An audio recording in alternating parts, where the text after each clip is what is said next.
Père et du Fils et du Saint-Esprit. Amen. Ô Seigneur, envoie ton esprit et tout sera créé, et tu renouvelleras la face de la terre. De l'Évangile de Jésus-Christ selon saint Matthieu, chapitre 16, versets 21 à 27. En ce temps-là, Jésus commença à montrer à ses disciples qu'il lui fallait partir pour Jérusalem, souffrir beaucoup de la part de ses anciens, des grands prêtres et des scribes, être tué et le troisième jour ressuscité. Pierre, le prenant à part, se mit à lui faire de vifs reproches.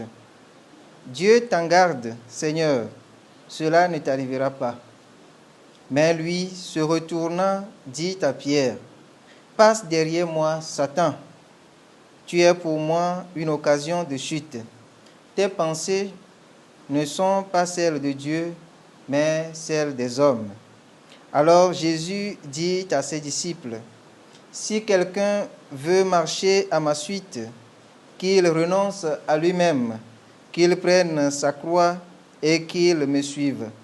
Car celui qui veut sauver sa vie la perdra, mais qui perd sa vie à cause de moi la trouvera.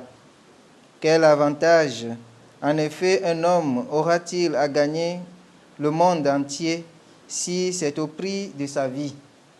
Et que pourra-t-il donner en échange de sa vie? Car le Fils de l'homme va venir avec ses anges dans la gloire de son Père. Alors, il rendra à chacun selon sa conduite. » Acclamons la parole de Dieu. Bien-aimés dans le Seigneur, nous célébrons le 22e dimanche du temps ordinaire, année liturgique A. Si l'évangile du dimanche dernier nous invitait à forger une véritable profession de foi, l'exemple de Saint Pierre nous donne véritablement cet exemple. Mais l'évangile d'aujourd'hui nous invite à un amour sans faille de Dieu, même dans les souffrances et les tribulations de cette vie, comme à l'exemple de Jésus-Christ lui-même. Bien-aimés de Dieu, dans la foi chrétienne, nous avons plusieurs témoins qui ont fait l'expérience de la souffrance dans leur vie de foi, et ils nous enseignent que la vie du chrétien n'est pas qu'une vie de roses. Dans l'Évangile, Jésus annonce sa passion aux apôtres, et Pierre, qui venait à peine de professer sa foi, de forger sa foi, trouve que tout doit être vécu par le Christ, excepté la souffrance. Ainsi heureux qu'il était déclaré par Jésus, il obtient par sa nouvelle déclaration d'être une occasion de chute. Mais que faut-il retenir? L'amour de Dieu, bien-aimé dans le Seigneur, est plus grand que tout.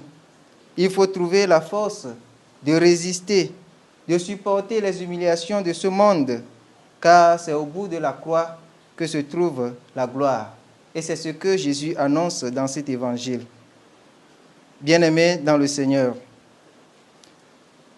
une expression qui peut passer rapidement inaperçue dans cet évangile, c'est ce que Jésus proclame. « Tu es pour moi une occasion de chute ». Le mot employé par Jésus, scandalon en grec, signifie tout simplement pierre d'achoppement, la pierre qui fait trébucher. Oui, bien-aimés dans le Seigneur, dans nos vies, nous cherchons à être fidèles à Dieu, mais nous rencontrons souvent des occasions de chute. Ces occasions de chute font partie même de nos propres vies, nos fragilités, nos doutes, nos souffrances de chaque jour, qui peuvent devenir pierres d'achoppement, occasion de chute pour nous ou pour les autres. Oui, qui veut me suivre, qui prenne sa croix de chaque jour, qui renonce à lui-même. Demandons au Seigneur de faire grandir en nous la force d'une vie qui n'a pas peur de la souffrance, puisque c'est au bout de la souffrance que le Christ nous promet la joie. Qu'il nous donne cette force et qu'il nous garde de tout mal, maintenant et pour les siècles sans fin. Amen. Loué soit Jésus-Christ à jamais.